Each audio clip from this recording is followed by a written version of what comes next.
بسم اللہ الرحمن الرحیم۔ اعوذ باللہ من الشیطان الرجیم، بسم اللہ الرحمن الرحیم۔ عزیز طلباء کرام، السلام علیکم ورحمۃ اللہ وبرکاتہ۔ امید ہے آپ خیر و عافیت سے ہوں گے۔ جواہر البلاغہ حصہ اول، سبق نمبر 83۔ جیسا کہ آپ عزیزان کے علم میں ہے، باب پنجم اطلاق و تقیید کے بارے میں ہے۔ کبھی کبھار کلام مطلق لایا جاتا ہے تو کبھی کبھار کلام کو مقید کیا جاتا ہے۔ اگر کلام میں فقط مسند اور مسند الیہ ہو، یعنی وہ کلام جو فقط مسند اور مسند الیہ سے بنا ہو، تو یہ کلام مطلق ہے۔ لیکن اگر ان دو کے علاوہ کوئی چیز اس کلام میں موجود ہو تو اس کو علماء بلاغت قید کہتے ہیں اور اس کلام کو مقید کہا جاتا ہے۔ مبحث سابع اس بارے میں ہے کہ کبھی کبھار کلام کو نواسخ کے ذریعے سے مقید کیا جاتا ہے۔ المبحث السابع فی تقیید بالنواسخ، بحث سابع اس بارے میں ہے کہ کبھی کبھار کلام کو نواسخ کے ذریعے سے مقید کیا جاتا ہے۔ فرماتے ہیں نواسخ یعنی وہ عوامل جو مبتدا و خبر پر داخل ہوتے ہیں اور ان کے عمل کو ختم کر کے ان کو اپنا معمول بنا دیتے ہیں۔ مبتدا و خبر کو اپنے لیے اسم و خبر بنا دیتے ہیں۔ اکثر ایسے ہی کرتے ہیں کہ مبتدا و خبر کو اپنے لیے اسم و خبر بنا دیتے ہیں۔ البتہ افعال مقاربہ اور یہ اراوا اخواتها جو ہے، یہ ان کو اپنے لیے مفعول بنا دیتے ہیں۔ مثلا افعال مقاربہ مبتدا کو مفعول اول اور خبر کو مفعول ثانی، جبکہ یہ ارا وغیرہ مبتدا کو مفعول ثانی اور خبر کو مفعول ثالث بنا دیتے ہیں۔ نواسخ کئی اغراض و مقاصد کے حصول کے لیے جملے میں آتے ہیں۔ نواسخ میں سے ہر ایک خاص معنی پر دلالت کرتا ہے۔ جب وہ معنی متکلم کا مقصود ہو تو اس کی ادائیگی کے لیے کلام میں اسی ناسخ کو لایا جاتا ہے۔ آپ جانتے ہیں کہ نواسخ میں سے ہر ایک کا اپنا خاص معنی ہوتا ہے۔ اب متکلم کا جو بھی معنی مقصود ہو ان معانی میں سے، تاکہ وہ سامع تک پہنچائے اور ایک خاص غرض و مقصد جو ہے وہ اس کلام میں شامل کرے، تو پھر اس غرض و مقصد کو حاصل کرنے کے لیے اسی ناسخ کو استعمال کرتا ہے۔ کئی سارے اغراض بلاغی ہیں جن کے تحت کلام میں نواسخ آتے ہیں۔ المبحث السابع فی تقیید بالنواسخ، بحث سابع اس بارے میں ہے کہ کبھی کبھار کلام کو نواسخ کے ساتھ مقید کیا جاتا ہے بعض اغراض بلاغی کے حصول کے لیے۔ فرماتے ہیں التقیید بها یکون للاغراض التي تؤدیها معانی الفاظ النواسخ۔ فرماتے ہیں کہ کلام کو کبھی کبھار نواسخ کے ذریعے سے مقید کیا جاتا ہے بعض اغراض بلاغی کے تحت، بعض اغراض بلاغی کے حصول کے لیے۔ اب وہ اغراض بلاغی ایسے ہیں التی تؤدیها معانی الفاظ النواسخ، کہ جو حقیقت میں الفاظ نواسخ کے معانی ہیں۔ مثلا ہر ایک لفظ ناسخ کا کوئی نہ کوئی معنی ہے۔ اب متکلم چاہتا ہے کہ وہ معنی سامع تک پہنچائے، تو اس کے لیے نواسخ میں سے کسی ناسخ کو کلام میں لاتا ہے۔ مثلا انا تاکید کے لیے آتا ہے اور متکلم چاہتا ہے کہ تاکید کلام میں تاکید پیدا کرے، تو وہ انا کا استعمال کرتا ہے۔ اب کلام میں تاکید کا پیدا کرنا غرض بلاغی ہے کہ نہیں ہے؟ لازم سی بات ہے غرض بلاغی ہے۔ اب اس غرض بلاغی کو اس متکلم نے کیسے حاصل کیا؟ انا کے ذریعے سے۔ انا ناسخ ہے اور اس لفظ ناسخ کا جو معنی ہے وہ کیا ہے؟ تاکید ہے۔ تو اب وہ تاکید کا جو معنی اس نے حاصل کیا، جو معنی اس نے ادا کیا، کہاں سے ادا کیا؟ اس لفظ ناسخ کا معنی چونکہ تاکید کا تھا، تو اس کو استعمال کر کے وہ غرض بلاغی اس نے حاصل کیا۔ اس جملے میں یہ بتانا چاہتے ہیں منہا، تو نواسخ مختلف قسم کے ہیں، تو لازم سی بات ہے ان کی جو معنی ہے وہ بھی مختلف ہیں۔ ان میں سے کچھ ایسے ہیں افادۃ الاستمرار، بعض ایسے ہیں کہ جو استمرار کا فائدہ دیتے ہیں، نحو قولہ تعالی، جس طرح کہ خداوند تبارک و تعالی کا فرمانا ہے وَكَانَ اللَّهُ غَفُورًا رَحِيمًا، خداوند تبارک و تعالی اور خداوند تبارک و تعالی غفور و رحیم ہے۔ اب یہاں پر غفور و رحیم ہے، سورۃ النساء آیت نمبر 100، خداوند تبارک و تعالی کے استمرار پر دلالت کیا ہے کہ خداوند تبارک و تعالی غفور و رحیم ہے، بس ہمیشہ سے ہے اور ہمیشہ کے لیے رہے گا۔ اب یہ معنی کہاں سے ہمیں پتہ چلا؟ استمرار کا معنی ہم نے کہاں سے لیا؟ کانا نے دیا استمرار کا معنی، جو ایک ناسخ ہے۔ اسی طرح افادۃ الاقتران باحد الازمنہ، نواسخ میں سے بعض ایسے ہیں جو یہ فائدہ دیتے ہیں کہ حکم کو زمانوں میں سے کسی ایک زمانے کے ساتھ مشخص کرتے ہیں، معین کرتے ہیں، زمانے کا فائدہ دیتے ہیں۔ نحو قولہ تعالی، جس طرح کہ خداوند تبارک و تعالی کا فرمانا ہے وَكَانَ فِي الْمَدِينَةِ 9 رَهْطٍ، آگے ہے کہ یفسدون فی الارض ولا یصلحون، اس کا معنی ہے اور اس شہر میں 9 دڑے باز تھے جو زمین میں فساد برپا کرتے تھے اور اصلاح کا کوئی کام نہیں کرتے تھے۔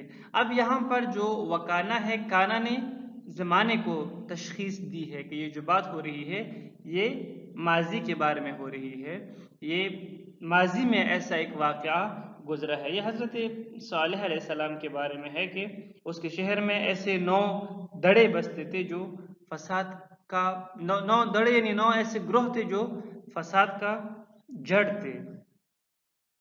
اسی طرح ایک اور مثال ہے کیف نکلم من کان فی المہد صبیا، سورۃ المریم آیت نمبر 29 ہے۔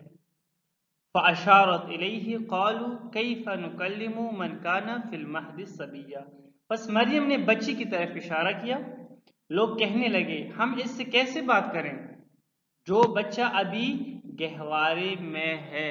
اب یہاں پر کانا آیا ہوا ہے، کیف نکلم من کانا فی المہد صبیا، یعنی ہم اس سے کیسے بات کریں جو بچہ ابھی تک گہوارے میں ہے، جو بچہ گہوارے میں ہے۔ تو یہاں پر بھی ہم دیکھتے ہیں کہ کانا نے ماضی کی بات کی ہے کہ یہ واقعہ جو پیش آیا ہے یہ ماضی میں پیش آیا، اور ان لوگوں نے سوال کیا کہ بھئی جو گہوارے میں ہے اس کے ساتھ ہم کیسے بات کریں۔ التوقیت بزمن معین، ان نواسخ میں سے بعض نواسخ ایسے ہیں کہ جو کسی زمانے کی تعین کرتے ہیں، کوئی زمانہ بتا دیتے ہیں، زمانے سے مراد وقت کی تعین کرتے ہیں، معذرت کوئی خاص مشخص وقت بتا دیتے ہیں۔ ایک دفعہ تو زمانہ یعنی بالعموم بات ہو رہی ہے نا کہ ماضی مثلا حال مستقبل، ایک دفعہ وقت کی بات ہو رہی ہے مثلا صبح شام دن رات وغیرہ، تو ان میں سے مثلا ظلہ ہے جو دن کی بات کرتا ہے، دن ظلہ یعنی دن، باتا رات، اصبح صبح، وامسا یعنی شام، واضحى یعنی ظہر، یہ مختلف اوقات کے لیے آتے ہیں۔ نحو قول النبی صلی اللہ علیہ وآلہ وسلم، جس طرح کہ رسول اللہ صلی اللہ علیہ وآلہ وسلم کا فرمانا ہے اذا اصبحت آمنا فی سربک معافا فی بدنک عندک قوت یومک فعلی الدنیا العفا۔ یہ حدیث شیعہ و اہل سنت کے درجہ اول کی کتابوں میں موجود ہے، مثلا شیعہ کتابوں میں سے یہ اعمال توسی میں موجود ہے، اہل سنت کتابوں میں سے صحیح بخاری، ترمذی اور سنن ترمذی اور سنن ابن ماجہ اور السلسلۃ الصحیحہ، ان سب میں یہ حدیث موجود ہے، یہ حدیث شریف۔ فرماتے ہیں جب تو صبح اس حالت میں کرے کہ تو امن کی حالت میں ہو، تیرے جسم میں کوئی بیماری نہیں ہے اور تیرے پاس ایک دن کا خرچ بھی موجود ہے، بس اس دنیا میں تو عافیت میں ہے۔ حدیث شریف کی مختلف احادیث کی کتابوں میں الفاظ مختلف ہیں لیکن معنی مطلب مفہوم تقریباً ایک ہی بنتا ہے، ایک دو جملات آگے یا پیچھے اور ایک ہی مطلب اور معنی بنتا ہے۔ یہاں پر ہمارا جو مثال ہے وہ اذا اصبحت ہے، اصبحہ کا استعمال ہوا ہے، کیوں؟ وقت بتانے کے لیے، وقت کو معین کرنے کے لیے، جب تو صبح اس حالت میں کرے۔ افادت التحول، تحول یعنی تبدیلی۔ کبھی کبھار نواسخ میں سے بعض نواسخ ایسے ہیں کہ جو تبدیلی کے معنی میں ہیں، تو جب وہ کلام میں آتے ہیں تو تبدیلی کا معنی دیں گے۔ افادت التحول تبدیلی کا معنی دیتے ہیں۔ نحو سارا، جس طرح کہ سارا، سارا کا اصل معنی تحول ہی ہے۔ وما فی معنی ہو، یا بعض ایسے افعال ناقصہ ہیں کہ جو کبھی کبھار سارا کے معنی میں آتے ہیں۔ نحو قولہ تعالی، جس طرح کہ خداوند تبارک و تعالی کا فرمانا ہے ظل وجہہ مسودہ، سورۃ النحل آیت نمبر 58۔ یہ مکمل آیت اس طرح ہے کہ وَإِذَا بُشِّرَ أَحَدُهُمْ بِالْأُنْثَى ظَلَّ وَجْهُهُ مُسْوَدًّا وَهُوَ كَظِيمٌ۔ اس سے پہلی کی آیت کچھ اس طرح ہے کہ وہ اپنے لیے تو یعنی بیٹوں کو منتخب کرتے ہیں، اللہ کے لیے تو بیٹیوں کو قرار دیتے ہیں اور اپنے لیے جو ہے وہ لڑکے پسند کرتے ہیں۔ فرشتوں کو خدا کی بیٹیاں مانتے تھے نا مشرکین، اس بارے میں ہے کہ جبکہ اب خدا کے لیے تو وہ بیٹیوں کا انتخاب کرتے ہیں لیکن اپنے لیے بیٹوں کا انتخاب کرتے ہیں، اور اگر کوئی ان میں سے بیٹی کا خبر سنے کہ آپ کی بیٹی پیدا ہو گئی ہے تو اس کے چہرے کا رنگ تبدیل ہو جاتا ہے، اور خدا کے لیے جو چیز اپنے لیے پسند نہیں کرتے خدا کے لیے پھر اسی کو قرار دیتے ہیں، نعوذ باللہ، اگرچہ نہ تو خدا کی بیٹیاں ہیں اور نہ بیٹے ہیں، نہ ان کو ضرورت ہے۔ یہ اس بارے میں ہے کہ اور جب ان میں سے کسی کو بیٹی کی خبر دی جاتی ہے تو غصے کے مارے اس کا منہ سیاہ ہو جاتا ہے، ظل وجہہ مسودہ۔ تو اب یہاں پر جو ظل ہے یہ اس معنی میں نہیں آیا ہے، اوپر دن کے معنی میں نہیں آیا، یہاں پر یہ جو ظل ہے یہ تحول کے معنی میں آیا ہے، سارا کے معنی میں آیا ہے، تبدیلی کے معنی میں آیا ہے کہ غصے کے مارے ان کے جو چہرے کا رنگ ہے وہ سیاہ ہو جاتا ہے۔ التوقیت بحالت معینہ، اوپر ہم نے کہا نا توقیت بزمن معین، کبھی کبھار زمانے کو معین کرتا ہے اور کبھی کبھار یعنی زمانے کے وقت کو مشخص اور معین کرتا ہے، وقت کو معین کرتا ہے، اور کبھی کبھار یعنی کسی معین حالت کے وقت کو معین کرتا ہے، کبھی کبھار زمانے کے وقت کو معین کرتا ہے، کبھی کبھار کسی حالت کے وقت کو معین کرتا ہے۔ فی مادامہ، یہ مادامہ میں ہے، مادامہ ایسا کرتا ہے۔ نحو قولہ تعالی، جس طرح کہ خداوند تبارک و تعالی کا فرمانا ہے وَأَوْصَانِي بِالصَّلَاةِ وَالزَّكَاةِ مَا دُمْتُ حَيًّا، سورۃ المریم آیت نمبر 31 ہے۔ اب یہاں پر ہمارا جو شاید مثال ہے وہ ما دمت حیا ہے، ما دمت حیا۔ یہ حضرت عیسیٰ علیہ السلام نے جو کلام کیا تھا، یعنی جب وہ اس وقت بچہ تھا، گود میں تھا، کہ جب اس نے کلام کیا،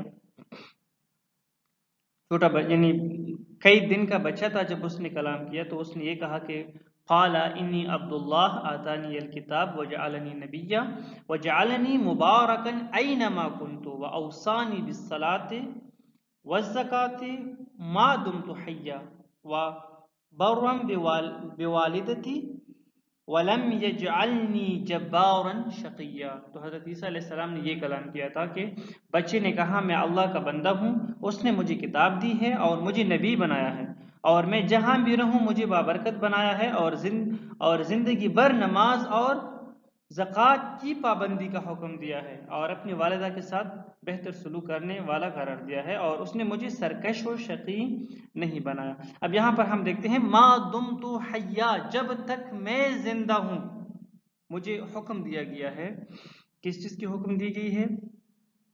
نماز اور زکوٰۃ کی ما دمت حیا، جب تک میں زندہ ہوں. ابھی وقت ایک حالت کو معین کیا نا، زندگی کو معین کیا، یعنی موت کی حالت تک توقیت ہے، لیکن توقیت زمانے کا نہیں، حالت کا ہے، حالت وفات کا ہے، کہ حالت وفات تک مجھے حکم دیا گیا ہے زکوٰۃ اور صلاۃ کا. قرآن مجید میں خداوند تبارک و تعالیٰ نے جو کچھ حضرت عیسیٰ علیہ السلام کے بارے میں بیان فرمایا ہے، ان میں سے ایک چیز یہ بھی ہے کہ انہوں نے بچپنے میں کلام کیا، اور حضرت مریم کو کسی مرد نے مس تک نہیں کیا تھا کہ حضرت عیسیٰ علیہ السلام پیدا ہوئے. حضرت مریم کی شادی نہیں ہوئی تھی. لیکن اگر ہم بائبل کی طرف جائیں، اناجیل کی طرف جائیں، تو اناجیل میں یہ چیز نہیں ہے. اناجیل میں یہی ہے کہ وہ یوسف نامی ایک جوان کی بیوی تھی. یعنی بائبل میں اگر آپ دیکھیں تو وہاں پر یہ چیز نہیں ہے، اور نہ وہ اس چیز کو تسلیم کرتے ہیں. عیسائی بھی اس چیز کو تسلیم نہیں کرتے.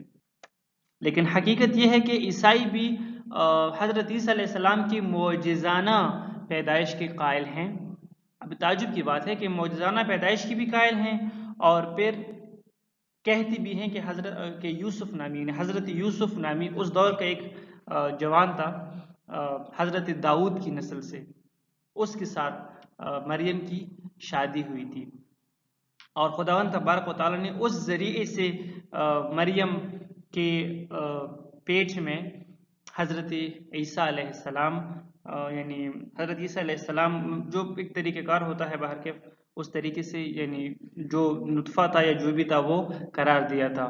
البتہ قرآن مجید اس چیز کی رد کرتا ہے کہ ایسا نہیں ہے، اور لازم سی بات ہے اگر حضرت عیسیٰ علیہ السلام کی پیدائش معجزانہ ہے تو پھر تب ہی تو یہ معجزانہ بن سکتا ہے کہ اس کا شوہر نہ ہو، اور اس کا یعنی مریم کا شوہر اگر نہ ہو، مریم کا شوہر نہ ہو نہیں تھا، اس لیے ہی تو عیسائیوں نے یہ دعویٰ کیا تھا اس وقت. البتہ لازم سی بات ہے کہ ان بکس میں یعنی کافی ساری تحریفات ہوئی ہیں، ہو سکتا ہے کسی نہ کسی زمانے میں اس چیز کو تبدیل کیا گیا ہو. افادت التاکید فی ان و ان نحو قولہ تعالی ان اللہ بصیر بالعباد، سورۃ الغافر آیت نمبر 44. کبھی کبھار نواسخ میں سے بعض نواسخ ایسے ہیں کہ جو کلام میں آتے ہیں اور تاکید کا فائدہ دیتے ہیں، جس طرح کہ انا ہے اور انا ہے. خداوند تبارک و تعالیٰ کا فرمانا ہے ان اللہ بصیر بالعباد، بے شک اللہ بندوں پر خوب نگاہ کرنے والا ہے. تو یہاں پر انا کیوں آیا؟